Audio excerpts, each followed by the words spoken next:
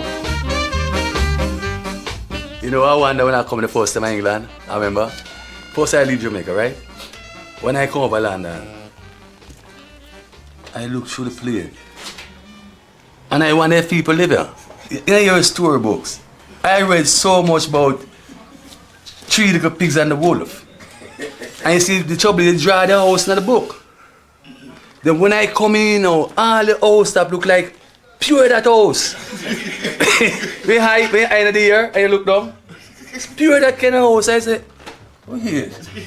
And I look for the wolf in the car. And wash all my troubles away. Like that lucky old sun, give me nothing to do but roll around heaven all day. Ska in Britain was distributed on the Blue Beat label, which was how it became known.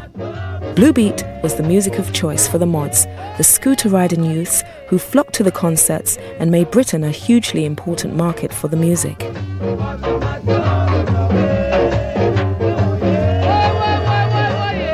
They saw me as a rebel and identified themselves as such.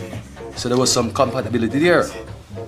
I think so, because you should see them when I make my show. It's just come like me and them as one. And then protect me right through the tour. Like that lucky old sun, give me nothing to do. By 1964, Jamaican record entrepreneur Chris Blackwell was convinced he could get a UK hit with a ska record. He had the right singer in Millie Small, so he brought over Ernest Ranglin to London to provide the spark.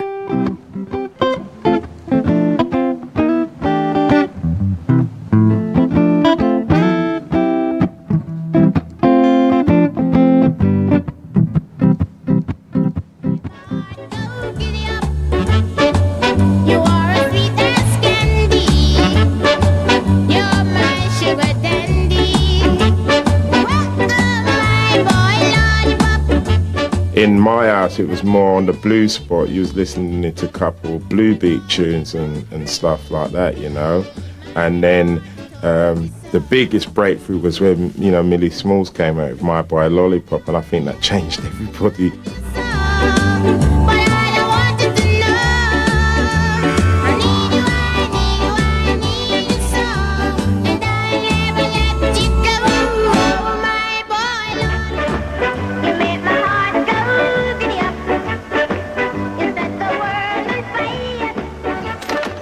We started to get hits in England because that's where it became an international music, especially with My Boy Lollipop by Millie Small. That put us on the map. So the uptown people started to take note to make it a national sound rather than downtown sound. Yes, this is ska, original and indigenous. These instruments are playing a monotonic grassroots rhythm. As uptown Jamaica and the rest of the world joyously accepted ska, downtown the music and the mood were changing. The ska was upbeat. It expressed how the spirit of the people was. And then after, people start to observe and say, oh, this independence, I'm not really independent. What's going on? The music slowed down. Let's rock it steady and see what's going on. Slow down. Poverty breeds crime. You wake up in the morning and you don't know where the next meal is coming from. You know, all kind of things start going through your mind. For if he's rough, he's against the world. He's against the world. Right tough. Don't you know you're getting slow? By 1966, downtown Kingston was a lawless place. This was the era of the so-called rude boys, the ruthless gangsters who terrorized the nation. And the rude boys are coming a dance, man. No care you dress in a three-piece suit. Them guys that change things, them just come in our shorts and no shirt and hard turn up back way, and the girls flock them and them just do so. That's how Rock said the name did come in, you know. And the DJ have to play when you reach it, say, cry tough with Alton Ellis, and anything you can do, I can do it better. I am the toughest. And them throw a box of beer in the air and it mash. This guy come to me and said, his name Busby, he was a rude boy. When I say rude, I mean rude, because he would travel with gun and he travel with knife, and he would take any buckle and cut you, anything. Come to me one day and say, boy, I hear everybody are sing rude boy, cry tough and 07 and them guys, I want you to make one of me. You just want to boost me, and I want it by Friday. And so I said, okay, I'll make you a song, sir. Strong like lion, we are iron, rude is no fear. Busby listen, and say, play it back. And so when we reach strong like lion, we are and just take out two of the beer and throw it against the wall and crash it and say, iron. Everybody get in panic now, you know, because they're afraid of him, because they know him, what he can do from what he won't do. The whole night is the one song, it coming like the dance stop. Rude is no fear. I don't know if he didn't like the song, what he would do. But anyway, he did love it. Boys, rude is no fear. Rougher than rough, tougher than tough. But he didn't love it for long. He didn't love the song for long because he loses his life the following day. And we just cut out the rude boy songs and say, well, if it going to cause eruption, just leave it there. All I need from you is a good conversation. As things hotted up downtown, people sang, and most of them escaped into old-fashioned boy meets girl love songs. This was rocksteady, Jamaica's first pop music, the era of singers who replaced the largely instrumental ska, and for many it was the most glorious phase in Jamaican music. Never felt this way before. I know there is some way today. It all came from the American R&B music, you know, because we're always being influenced by the impressions, all them soul R&B groups.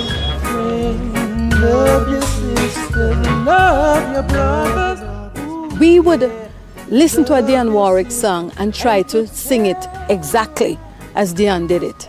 If you are a group, you would try to study the Supremes, Martha Reeves and the Vandellas. If there was a group who comes from abroad to our shores, we would want to go and see them because they have something to teach us. It's a cultural thing for Jamaicans to sing. In the ghetto, you'll find more singers than anywhere else too, because you know it's a thing that, you know, it's a thing we used to, it's what we could use to pass the time away. It's a thing you use to soothe your spirit, your soul, you know. Can't compare with. I've been touched by an angel. This heaven and earth could be no hell. I've been touched by an angel. She's on the progressive chart, always work for where she want. With enough confidence and never yet says she can't. Tender love, you know she have. Healing the broken heart from she coming on my life. Me no stop advance, rearrange my lonely life and turn it right from start. Now I'm happy with this woman and we will never part. Me know she clever and she smart. I've been touched by an angel.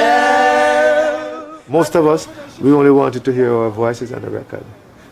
To see people, to hear it on the radio is a dream come true. To see people dancing and singing to your record for the first time is another matter completely. There was no thought of any money or anything else more than honesty, sincerity, and purity. And that is what I think that music is full of. That, you know, that is why it's lasting so long.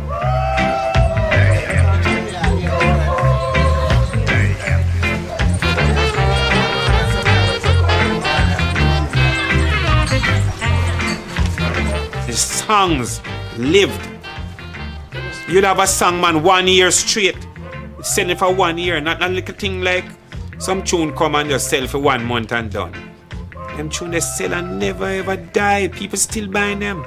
My biggest sales in this store is what is? And I have everything up to date, I'm up to date. Rocksteady saw a power shift in the music industry. It was still dominated by the former sound system bosses, but Coxsone and Studio One would never be quite the same force again. Many of the artists, like the Paragons, Alton Ellis, and the Melodians, promptly signed up with his old rival Duke Reid, who still ran his own sound system and realised the potential of the more easily danceable Rocksteady beat. When the first song came out, like Alton Ellis sing a song called Girl I've Got Today. Doom, doom, doom, doom, doom, doom, doom, doom, boom, boom, doom, doom, doom, doom, doom, doom. And when Duke Reid put on that song, I was there. They had to play the song about 12 times. And you can see this guy was very fast. He had to spin, he had to dance, he had to dance in a fast pace. So what we did was, at the time, most of them had the same bass line because the bass man didn't have enough time to emphasize on his bass line. So what we did was cut it down a little so the bass man could more move his fingers and have a line. So that's how you come to have these reggae lines. Do do do do do do doom doom. Do do do do do do doom doom. You know, you give him more time to do that. In the sky you couldn't do that. Reid's Trojan sound system had been notorious for the vicious fights that often accompanied his dances. Experiences which made the ex-policeman the ideal man to set up his Treasure Isle studio amongst the rude boys of downtown Kingston. He was a no-nonsense man. He never harbor any foolishness. Police used to go and come. If you're a rude boy, you have to leave your rude boy business outside, right? Then Joe could have seen you. As I say, he was a no-nonsense man. And this is the studio over there, on top, was the studio. You know, his engineer was a man called Smitty, one of the best in Jamaica. Mr. Smitty, his engineer. Now down here was his liquor store. You'd have a lot of boxes parked on the roads with liquor and drinks and all that, and nobody take anything. Well, you see, Duke, he's respected around the area, and he's well armed. He got at least 3 guns on him. One long one on his hip, and one on his feet. That's Duke, the first gunman in Western Kingston. If Duke even not in the studio, him have a box downstairs in him liquor store. And when everybody upstairs dancing, so boy, this gone. And out of nowhere, boom, boom, boom. And that Duke fire shot and the whole studio get quiet. Then you see the big man, he will run up the stairs. Say to Tom McCook and all those people, what are you playing? I don't want that. I want this, I want that. You know, everybody just shut up and listen to what he said. Then you had a on man, he's dead now, named Marquis. So listen, and Duke, so play it back, Smithy, and quiet, and Marcus put out him head like this and say, yes, the boss was right. The tune need a 17 there, sir. Rocksteady lasted 18 glorious months, but finally there was no escaping Jamaica's worsening conditions. Basslines became heavier and the subject matter more socially concerned.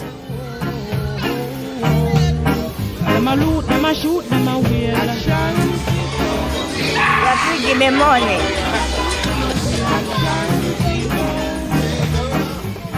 And we go into reggae now. And how we get to reggae now? Reggae is a different changing of the drum. We have the drum playing more burro-like. Oh, I don't know if you understand, like tap to da pa da pa pa da pa da pa pa da, and change the bass pattern. If the music even slow, it make it sound like it fast. So that is what the reggae do to the Rocksteady. And that was it. Reggae, reggae, reggae, reggae, reggae, reggae.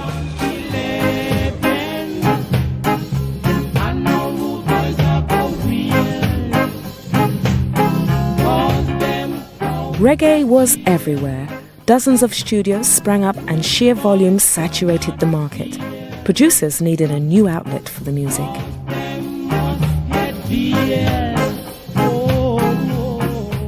A guy was working with Island at the time named Dave Bettridge come out here and meet me, and they invite me over to England in 68, and I see what the people love.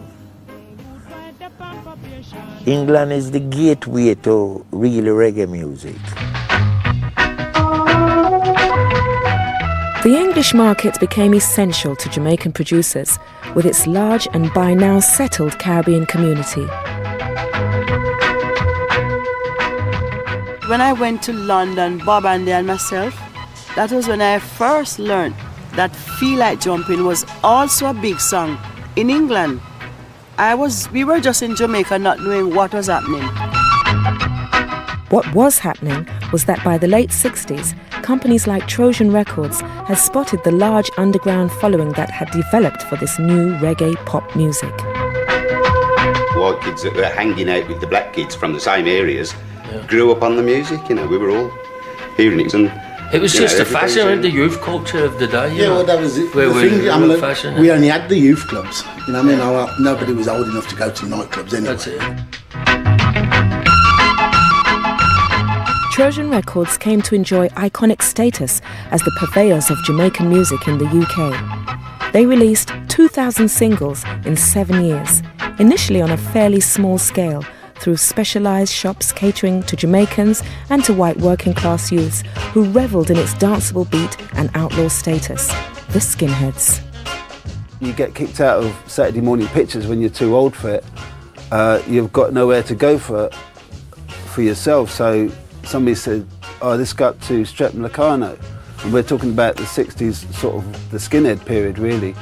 And so I used to go to Streatham Locarno and listen to music, and we didn't really dance. People did dance, but me and my friends, we used to just sort of hang back and just watch, because it was all the skinhead thing, you see. And because they never played that music on the radio, so in some ways for us it became our music.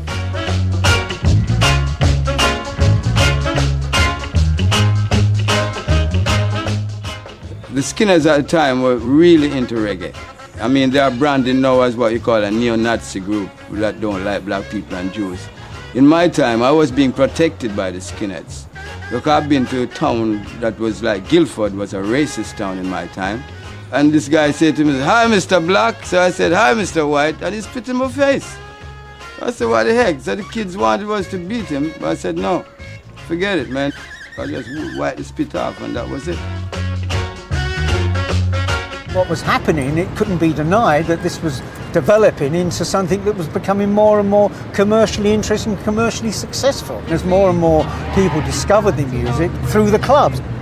And that was making for all sorts of problems for us because we just couldn't get past this door. Look out, BBC, 'cause I'm on my way.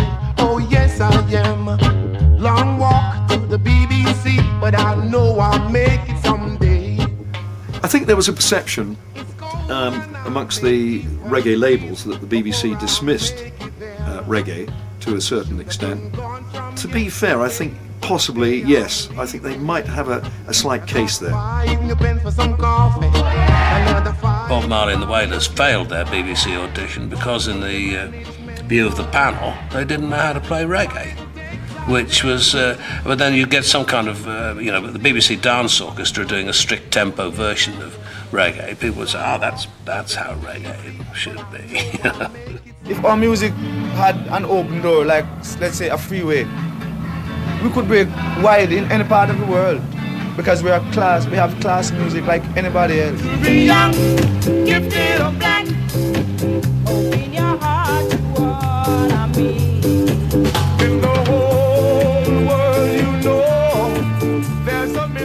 We just did that song because we were teenagers wearing afros and, trying to be two conscious black people. And we said, this is a good cover song for us to do. Trojan were determined to break reggae to the mass market and pulled out all the stops for their new releases. When they introduced strings on the British versions of the songs, I think it made quite a difference because they made them more into not so much the raw sound that would probably be acceptable elsewhere, but it made it more into a pop record, and then went to a much bigger market. Reggae became part of pop mainstream. Skinheads, the BBC, school dances. Suddenly everyone was playing reggae. Sounds of soul. I am W.O.O. and I'm still here again.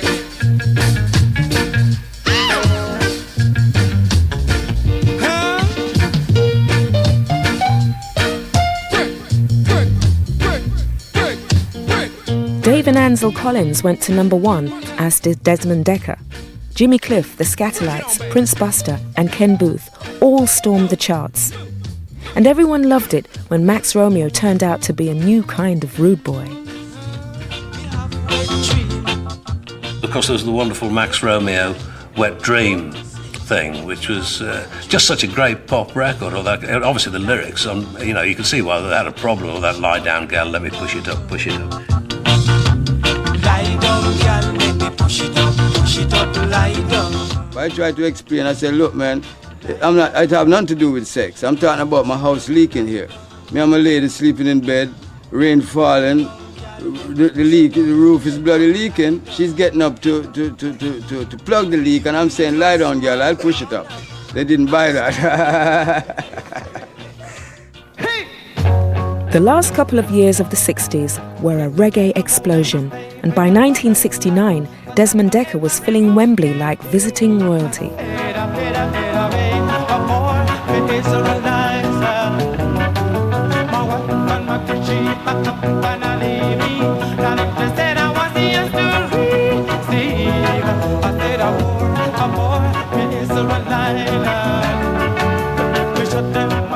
That reggae pop music, I suppose, we were beneficiaries of it as well. The doors had been opened and people have been softened up enough to start listening. The music of downtown Kingston had not only conquered Jamaica, but made it to the heart of the old colonial masters, and there was still a great deal further to go. Oh, we gotta do all things. Everybody got to rock. I gotta do your thing. Oh, yeah. You got to do your thing. Hey, you got to do your thing. Now you got to do your thing. I do your thing. I've got to stay. Bye-bye. I'm going. Hallelujah. I've got